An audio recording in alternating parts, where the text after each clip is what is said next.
the Container Effects Scale plugin will allow us to animate on or off a series of containers using the scaling animation. And the way that this works here, in the scene that we have set up, for example, we just have a series of subcontainers here. Each bar is a subcontainer of one main container, and I just need to come in and drag the Container Effects Scale onto our topmost container. And that's the way that most of these container effects work. We come into our Container Effects Scale properties editor, and we just need to adjust this progress percentage here. So as you adjust that, that is going to scale each container on. So if you want to set keyframes, you can come in here and set keyframes for our progress percentage, and that will help you adjust some of the settings within your scaling animation.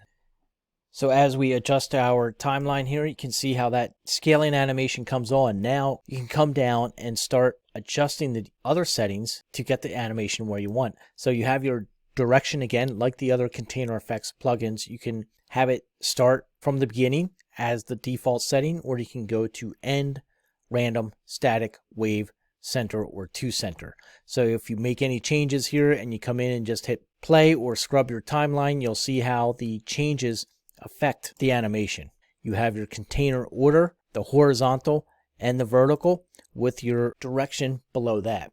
So we have our use axis down here, which refers to our anchors above that. So for instance, if we change it to X, this would refer to our anchor horizontal, which we could set to left, center, or right. And anytime you make a change here, if you just want to go back and test it, if you do have your keyframes, you can just hit play and see how it will affect the animation.